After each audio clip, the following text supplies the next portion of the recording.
Welcome to In the Moment with Kortia Kuzan, where we inform, inspire, and motivate you to be a positive agent of change.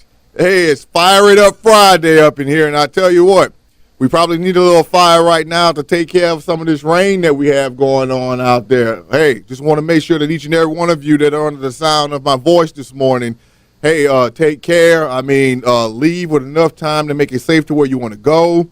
Because trust me when I tell you, it's not playing out there. I mean, when we didn't just come through some rain. We came through like a monsoon with a little touch of tsunami that was going on out there. So just make sure you're very careful. And, road conditions are not the same out there because, some of the turns that I was actually taking that, were even on a slant where water drains, was next to almost hydroplaning and how the vehicle we were driving started to slip a little bit. So be very careful. And I'm also, for you parents that are out there, you need to actually check to see if the schools are open. I know as we were driving in, my wife got an alert on her phone that I know at least in the Avoyles Parish that schools are closed. So, we were able to get in contact with our kids before they got together to go out the door as far as like for the bus. So whatever you do as far as like on your morning routine, I can definitely tell you you're going to have to amend it and make those proper checks out there so that you can be safe, your kids can be safe, everyone in your family can be safe. And then, of course, it'll bring safety as far as like on the roads and, everywhere you go. So definitely on this Fire It Up Friday, wanting you to actually continually follow us as you've been reaching out to us across social media. All venues of social media and In the Moment with Kortia Kuzan. And you know how I say you can go to the YouTube channel or to our website, In the Moment with KortiaKuzan.com, where you can get the replay of these the podcast that we have. And also, as I said before, just because of the faithful listeners that are out there, like I said, your family to us, you can actually go and get that free gift we have waiting for you that's called 5 Things to Having a More Balanced Life. Definitely we can always use a fine tuning in some different area of our life. And, we hope that free resource is actually going to be a blessing to you. Okay. So just giving a shout out to all of, Louisiana surrounding areas that we have. Natchitoches, Gina, Alexandria on 88.1, West Monroe on 98.9 FM, Shreveport, Greenwood on 92.5 FM, St. Joseph, Natchez, Mississippi on 99.3 FM, and Lake Charles on 100.1 FM. And look, on Fire It Up Friday, folks, we're going to end this week in a good old fashion. I mean, we've been definitely culminated and bringing it all up to a certain point. Definitely been talking about through the course of the entire week, 7 laws of prosperity. And, it's not the only laws that God has to make you prosperous in every area of your life. And I'm just going to say that again, in every area of your life. All right. But we're going to just talk about on tape before we go into the weekend, beating the odds. Okay. And, a lot of us have, when we talk about beating the odds, unfortunately, let's just be real. Sometimes when you hear the phrase beating the odds, a lot of people start thinking about gambling, something in that regard. But, we're not talking about something that can actually take away from you. We're talking about how something that will actually long term be able to increase you. And, you might be, what are you talking about, Court? There are so many different stories out in the world, okay? So many stories that people can share that inspire others. I mean, as far as like someone has actually overcome some difficult situation in their life, something that just seemed so insurmountable, something that seemed like, Goliath was just like right in front of them, slapping them in the face. But still, through it all, they actually came over and they beat the odds. And, it's the same thing that, God wants to let us know. A lot of us think that we have to get into the fight of life on our own. And, we really don't realize is that, God has already equipped us. Not only has he equipped us, but he's already gone before us in certain situations. And we just have the dynamic, the illustrious, the beautiful Jennifer Kuzan that just joined us on the microphone. Good morning. Good morning. Good morning, babe. Good morning.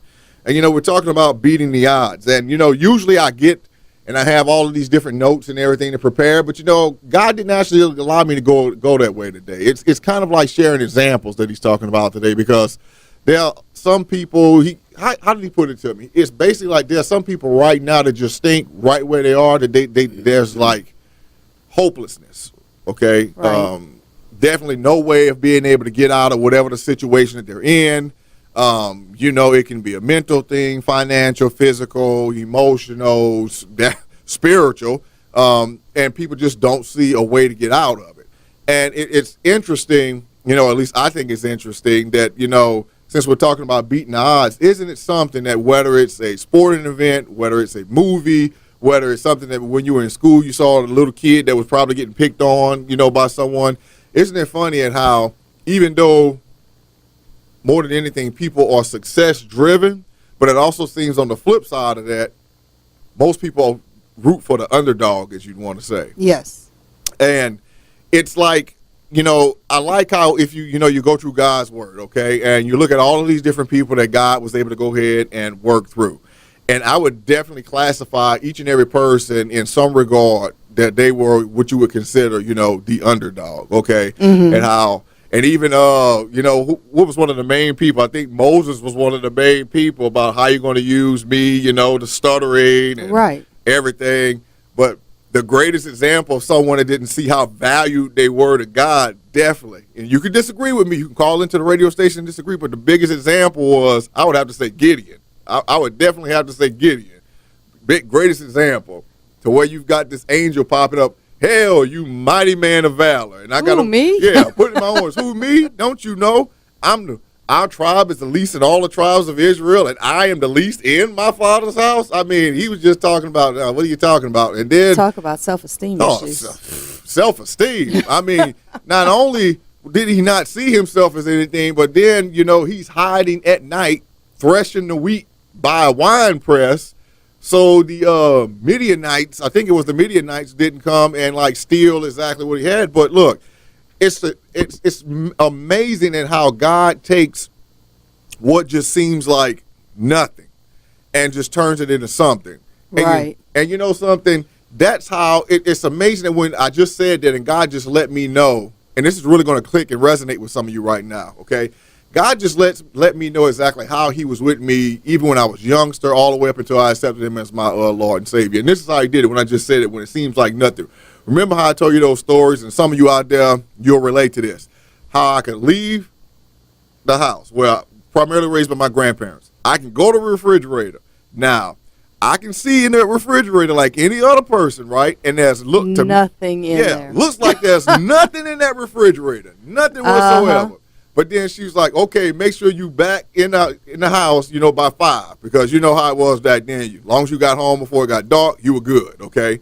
So, but came back, and next thing you know, you'd have like 4 pots or something on the stove with all this food. Mm-hmm. And myself, I'm just like, where all this came from? Well, back in the day, they could make a meal out of nothing. Oh, look, who you telling? I mean, I remember the first time, and for some of you, since you're not from the New Orleans area, I'm going to say a word, but I'm going to have to break it down to you what it is. We would have like rice, gravy, and something else that we'd have, and then they'd cook us some galette with it. And, galette, okay, that's French for like fried bread, okay? So basically, when we didn't have bread, they would take flour and put it in a cast iron skillet, and then they fry it. I guess some people would probably call it almost like a pancake. I mean, at one point in time, we called them flapjacks or whatever way back when. But the thing is that how it would look like it was nothing, but when you least expected it, it came back to be something. And that's a really great example, the best example in starting off and what I can give you and how God is talking to you as far as like right now where you are in your life. It looks like it's nothing. But when you finally take your eyes off of the nothing and allow God to do what he wants to do, guess what? He's going to turn it around and he's going to make it into something. Yes, he will. And I don't know. He specializes in that. Oh, look. And it's just like, I think I had this conversation. I think I was saying something. I don't know if possibly it was with David. We got into a conversation about something to where you can be doing this and doing that, doing this and doing that. It doesn't seem like anything's happening. And then all of a sudden you turn around one day and you're like, where this came from? And then it's like God's looking at you with a smile on his face. There it is. There it is. There it is, So, that's why I said I really love it exactly how he brings all of this together. And like I said, he's talking to you right now about beating the odds as far as in your life. And, I just want to send a shout out right before we go to our first break to our church member, Danielle, that graduated and got her nursing degree when she thought the odds and everything were against her. Woo woo, congratulations on that. And look, definitely we're going to get right back into showing you exactly how God wants you to overcome and beat these odds. Stay in your moment.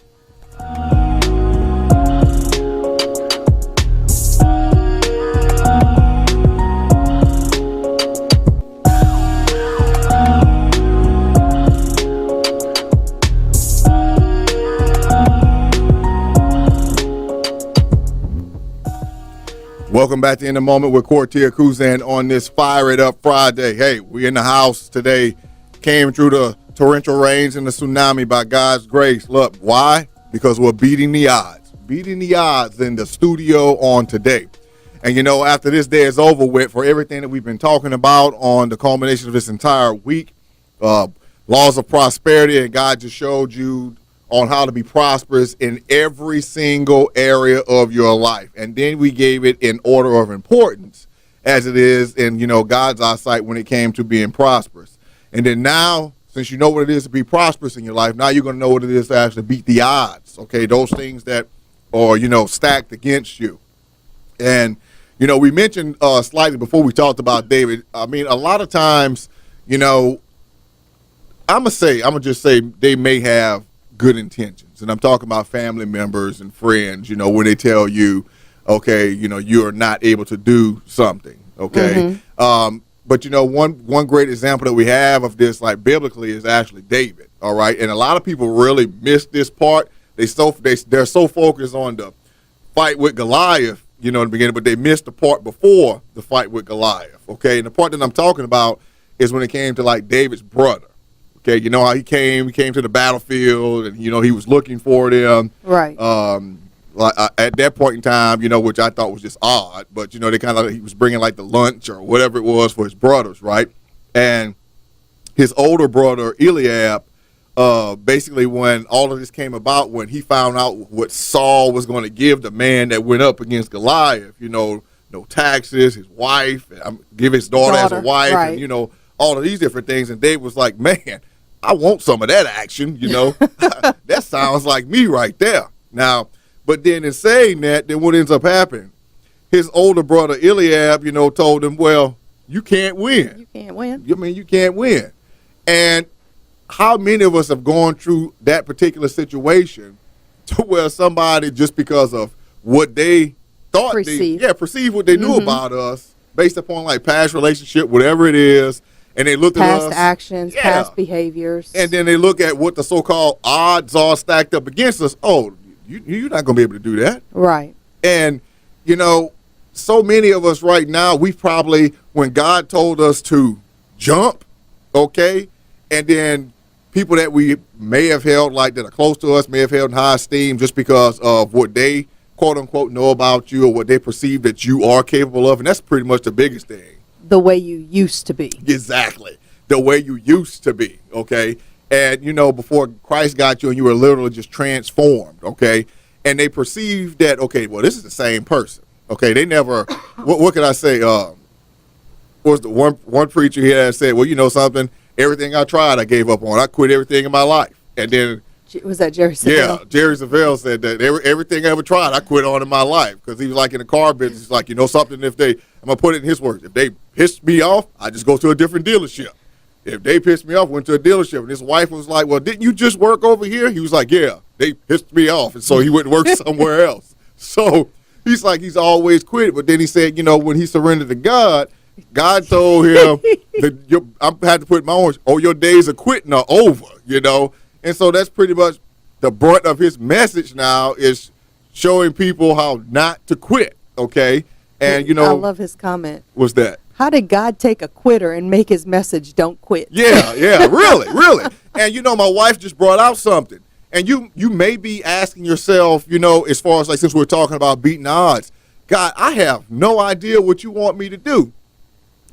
And if we really are honest with it, with Brother Jerry, how he used to be a quitter, right? And now his whole message and he's focused and what God's told him to do as far as like talking about favor and telling people how not to quit. The thing that you used to do most before you got saved, I guarantee you God is bringing you the opposite direction with that, okay? if you were always in anger, he may always be out there happening to show you how to show love to people. What? No, you just made a very good point. Uh-oh. Would you like to share? No. Okay, good. Good. I think I inadvertently set myself You up in did. the spirit for whatever reason. I'm gonna have to go ahead and review this and see exactly what I actually said. But You said if you used to be in anger, maybe God is trying to get you to move in love. I move in love. All I did was repeat what you said. Why did you take it personal? Why you looking like the Joker over there? I mean, come on. Oh, amen. Yeah, I can definitely say in that regard, God has really did a big turnaround as far as like in my life with that. And it like I said, it was one thing, and that's I think to be honest, since we like talking on that point as far as like beating the odds, that was one thing. One of the main prayers I believe I actually prayed when we first got saved over our kids, to not let that generational spirit. Mm-hmm. It wasn't in my family, it wasn't anger, it was flat out rage. Okay, but like I said, to just pray that off to make sure it wouldn't pass on to them. Well, I mean, we had so many things that we've had to come through and pray, that wouldn't attach to our children. Mm-hmm. Like alcoholism. Yeah. I mean, that's a whole nother Both sides topic of the family. in itself, both sides. And so like both of my so say both sides of both sides. Right. Because both of my grandfathers were alcoholics. Mm-hmm. And so, I mean, I'm sure you could elaborate on, your side as well. Yeah, I mean, my as far as like I only knew I've only ever known one grandfather, one grandmother. Didn't have that benefit of like knowing, the other side and everything like that. So from what I do know as far as like from my grandparents, they drank, but they were like the weekend drinkers. Like Monday through Friday, Mm-hmm. I mean, it was like coffee. I mean, if anything else, I mean, my grandfather, and for those of you out there, remember those old steel percolator pots? I mean, that thing, you wouldn't have a bottom and you plugged it in. You literally would put it on the stove burner to, get the coffee to work in the pot. That's how you actually did it. But that's what he did. Even during the course of the day, the heat of the day, he drank coffee like all day. He and my grandmother or water. Now, when it came to the weekend, well, it was a whole different story then. I mean, soon as like, Saturday, like about 12 noon hit, it was here came the alcohol and stuff like that. But, that's how they did it. But in a sense, it's how it may seem like you're not doing something as much as someone else that's bad for you. Right. But then if when it's like you're trying to like almost catch up than what everyone else did. Right. I mean, it's basically like I can definitely say, just because of how God healed us of all of that. And, I admit it to everyone out there, not one of those people, and there are more people in the world like right now like this than what you think. Okay. When you think alcoholic, you're thinking someone that's like, okay, stumbling over, mumbling words, saying all these things, just self-control, losing body functions, whatever. Okay. But then you have other people that really are functioning alcoholics. And they're the ones that are more dangerous. Yeah, and those are the people that are more dangerous because they can hold just so much liquor in their system, and it just seems like it just really doesn't affect them. I mean, I prayed to God many times and thanked him for, I don't really see how I didn't even die from alcohol poisoning. It was extreme. Yeah. But, that's how I'm letting us know how he was to say, hey, you're going to beat these odds, okay? Let's see, and let's just let everybody know that's where we both were. Yeah, we both were there. We were both there. We were both functioning alcoholics. I mean, it was there. But like I said, just because of, what God was doing in our lives and, and I'm looking on this now, before we go into it, our entire, from the time we got together up until this point, it's been beating the odds. It really has. I mean, the whole process of beating the odds. And a lot of individuals, that are listening to us right now, they may be in situations to where they're like, okay, well, look, God was able to reach them in that alcoholic state. I mean, and it sounds like they might be even more so far gone than where I am at right now. So there's hope for me, you know. And there is hope. Yeah. I mean, because look, it's going to sound cliche, okay? But as long as you still are drawing breath, God can still reach you right where you are, okay? Really, you hear it all the time, but I am really stating that. And we don't say things on this radio show just to be saying things, because why? God's already done it in our lives. So look, we're going to get right back into this, but I want you to stay in your moment.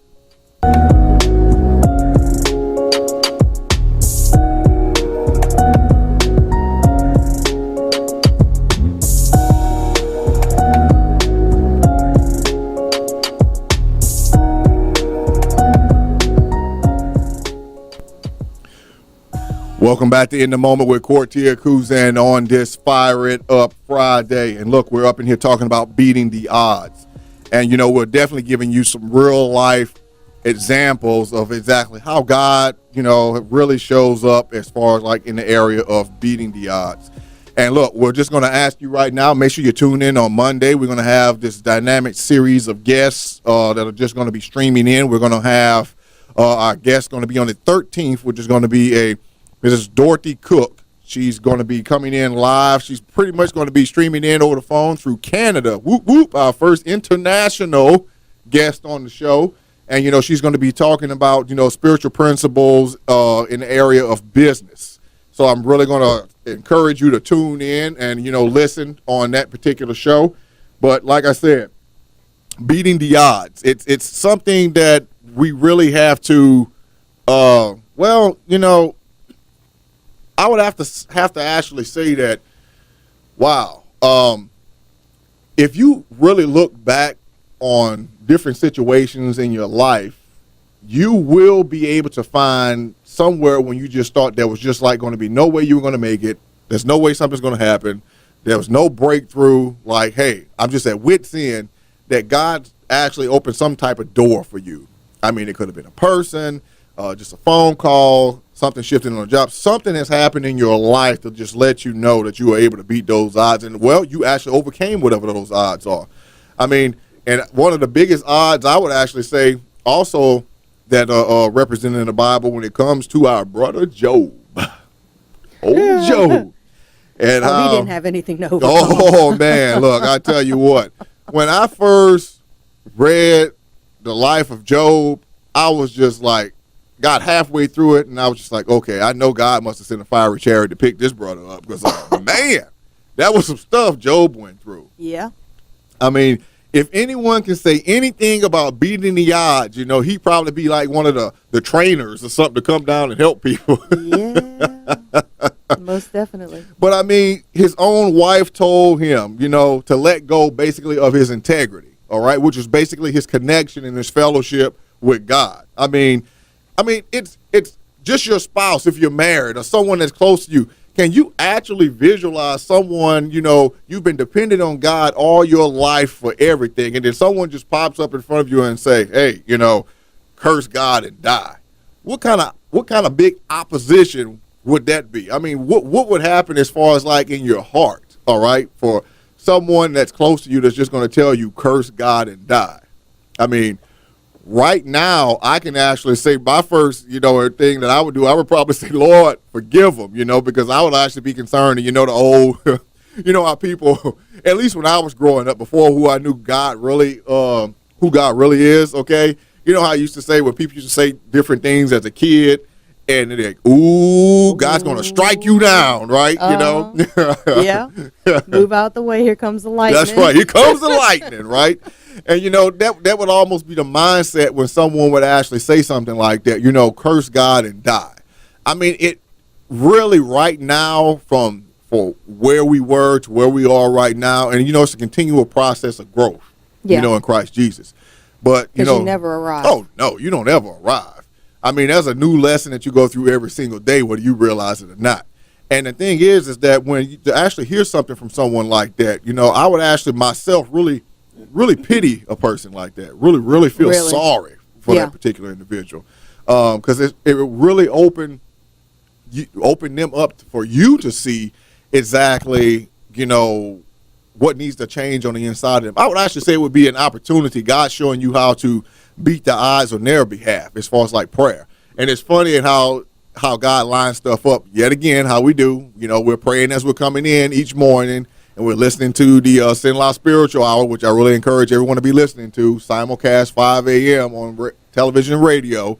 But we were listening to, like, you know, usually when we really get into it and start listening to it, that's when Pastor Greg is on there. Yeah, because that's about the time we leave the house. Yeah, and he's basically saying, he started talking about praying the perfect will of God this morning, you know, from Colossians chapter 1, Ephesians chapter 1, and I believe he said Philippians chapter 1. Just when you don't know exactly what to pray, those prayers, he was like, those prayers are the perfect will of God, you know, for your life and people that you're praying for. And it will be definitely lining up with what we're talking about today, and beating the odds, because sometimes I'm sure you can just echo in agreement. Sometimes based upon what's going on, you just don't know what to pray. You don't know how to be specific. That's very true. And then all of a sudden, you know, okay, Lord, that's when we get to my wife and I think our spiritual brother, I think we had said this, because sometimes you just have to say, you know, Lord, right? Oh, I think, yeah. Because you know, Lord. Sometimes when you don't know what to say in a certain situation, she just told us to just hold up your hand as far as like giving reverence to God, looking up to him and say, you know, Lord. Or you just, if you're not able to pray, just yell out Jesus. Okay. One of those different responses, just because you don't want to, you know, pray amiss. Okay. Because you don't want to we can start out having the best of intentions when it comes to actually praying as far as like for the things that we expect God to do in our life and other people's lives. But then just because of what opposition we may be going through, that prayer just kind of goes off on the deep end sometimes, you know. Well, let's go back to what Pastor Greg said yesterday. Just pray in the spirit. Y'all don't lock me up. That's it. Just pray in the spirit. Don't pray in English. Don't do it. Just pray in the spirit. I don't want y'all locking me up. I don't want y'all hindering anything. You know, just pray in the spirit. Just pray the perfect will of God. That's it. Perfect will of God. And you know that as far as like as that's concerned, you know, definitely in the perfect will of God. Now, a lot of us go through opposition, and it seems like things are happening into our life. You're being mistreated. You might be abused. People saying things against you. But I mean, it lines up, and it's not funny. But I mean, I'm one of these individuals. I keep saying I have questions. When I get to heaven, I have questions, and it may be some questions that you probably really shouldn't ask God, but I really have questions. Okay, all right, you know. And it seems probably foolish to some people, but I have my own type of questions. And just like, let's just use Joseph, for example, okay? And how you could track it.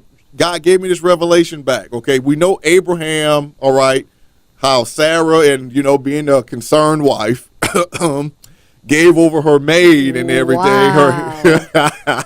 Gave over her maid to him to have a child, okay? And as I'm getting, you know, the wife laser vision. If I remember correctly, Abraham agreed to that. But, you know, that pressure in pleasing his wife, you know, I'm sure that's what it was. I'm sure that's not what it was. That's not what it was? Okay, all right. So,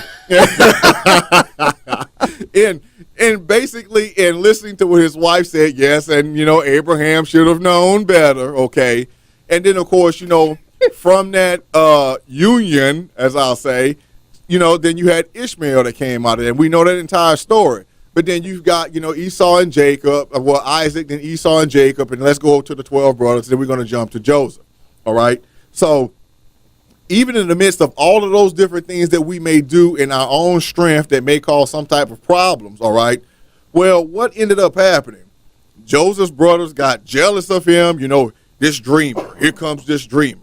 And his daddy didn't make it any better, giving him the finery and everything, and basically just letting them know flat out, hey, I favor the youngest one over each and every one of you. I mean, and of course, in that time period, that was a big no-no. See, that's why I tell everybody I don't have favorites. Oh, look, all the time. Our kids even say that. I'm like, I treat y'all all the same. It's the same thing. You know, it's the same thing.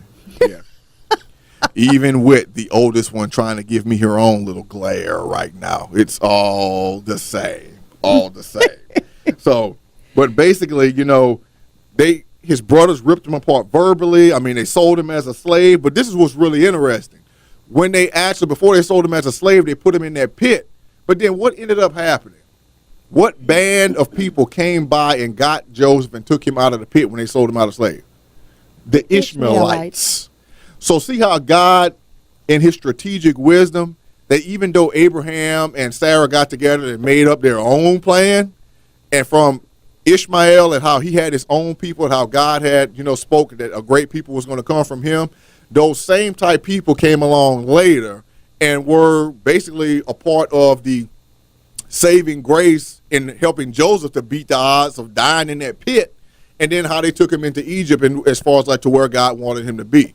And see, some of us actually right now, God, even though we don't see it, we don't understand what's happening, okay?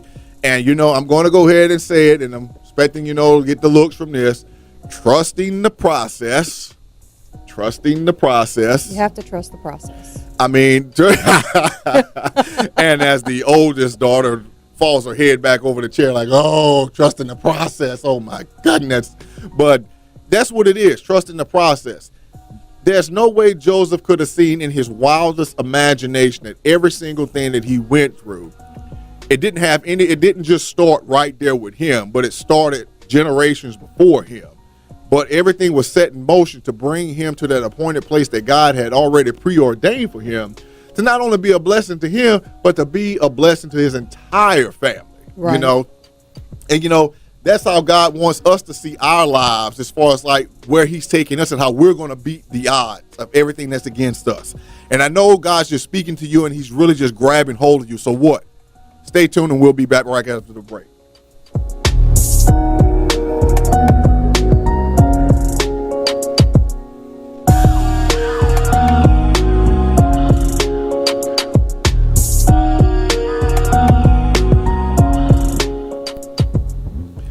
Welcome back to In the Moment with Kortia, Kuzan, Fire It Up Friday, and we're talking about beating the odds. And look, we're beating them, we're breaking them, we're destroying them, we're demolishing them. And it's all because of what God's been doing as far as like in our lives and in your life as a whole. Look, it's about each and every one of us showing and actually being a help to, each and every one of us. We actually have to really just look at ourselves and say, hey, something that, as we mentioned, it's not about just me, it's about us all together. This body of Christ that, we speak of, and how it's basically that, no matter what you think, I don't care if you've got a brother or sister in the Lord that's like in another country somewhere, and you may not realize how what you do right now may have, ramifications for their life years down the road. Well, we gave you a different example of that with Joseph, of what Abraham had did and set in motion because he did or made a decision with he and his wife in the flesh. But even in doing that, how that decision came years later, and it was a way for Joseph to get where God wanted him to be, But we really just don't know that even in how we in our states can mess things up to where God, he even uses those messed up situations, for his glory. I mean, he really, really does. Yes, he does. And, in saying that, most important example that we can actually have when it comes to beating the odds, I mean, wow. I mean, it kind of just goes to without saying really, but the best example you can have as far as like beating the odds would be Jesus himself. I mean, really. Oh, yeah. As far as like you attacked by the religious leaders, okay? Definitely religious leaders of his day, and how many different pastors right now that are actually doing what God is calling them to do. And how we talked about the message of prosperity, and they're really preaching and teaching the true message of prosperity, okay? Instead of having all these like $5, $10, $20, $100 lines lined up to where, yes, and I did say it again, instead of having all of those different things going on, to where they're talking about total life prosperity and how in doing that being a blessing unto, the body as a whole. But then fulfilling, his work on the world in this world by, really dying on that cross. I mean, I've actually tried to think about that, and I've come to this decision. Jesus went and he beat, we talked about Job, and we know what Job went through in the natural and how he had the spiritual suffering and stuff like that. But of course, when it comes to Christ, He didn't just have spiritual suffering. He had physical suffering. Yeah. What I'm saying, but then it's basically like how with Jesus and how it went through so many, how he had to die for every single thing that we would ever go through and things to come. Right. Just the whole spectrum of it. And and like I said, I'm not promoting the movie, but I've actually said before that the best example that I've ever seen as far as like any movie that represents that would be like the Passion of the Christ. Okay, and it was just like, man, it was just something. Oh yeah. And I've asked myself before, before seeing that movie, I actually said, well, maybe if God calls me to sacrifice myself in some type of way like that, I would. But after seeing that movie, I was just like, no, okay, no. And we can say what we want. I know there's a love of a parent that will sacrifice themselves for their child, but trust me, that ain't the same kind of love, okay? Because that love that he had far exceeds anything that we could go as far as like on a scope.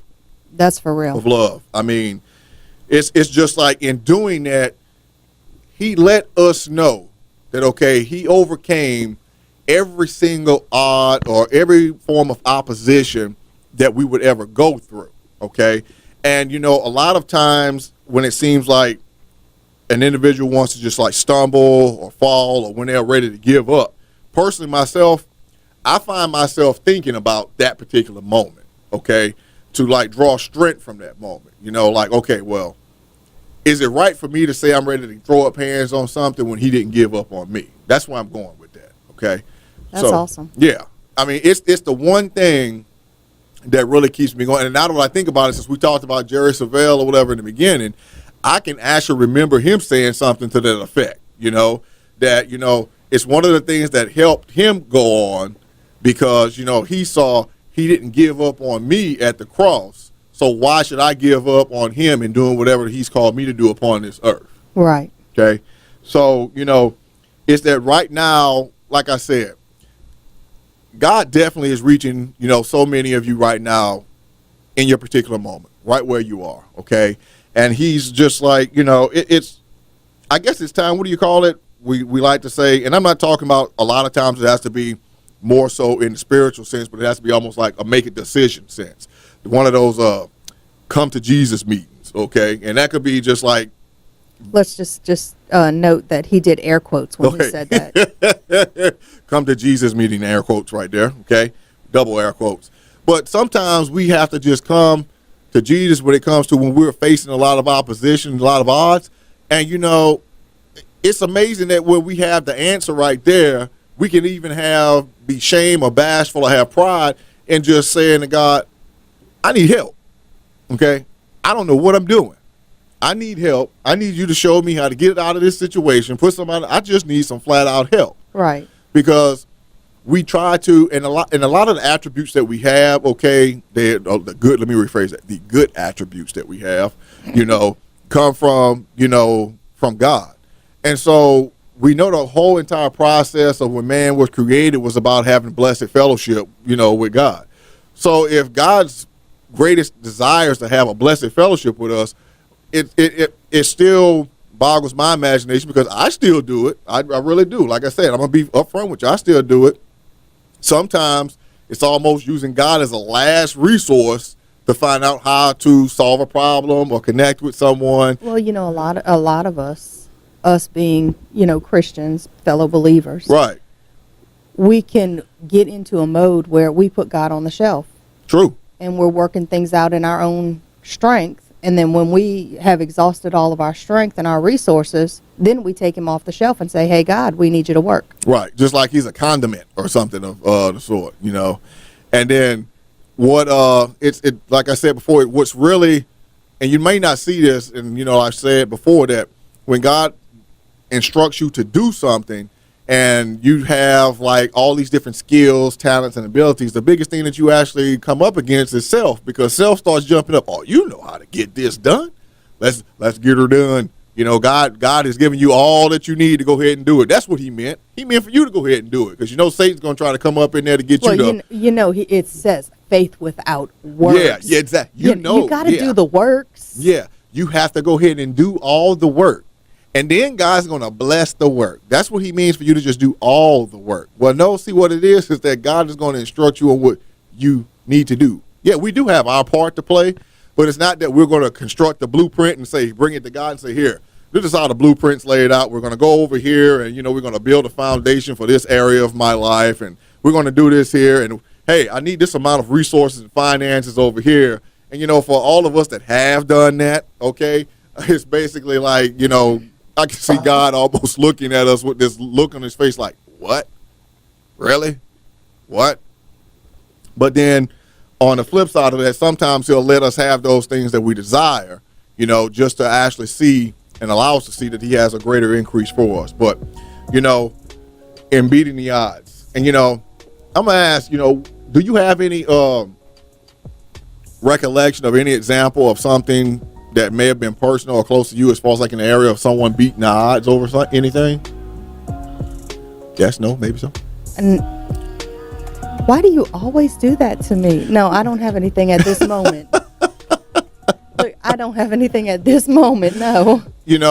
There are like so many different examples as far as like, beating the odds and that I can bring up that, I mean, it all deals, like I tell you, background. God delivered me as far as like from that whole mentally, physically, street life type deal.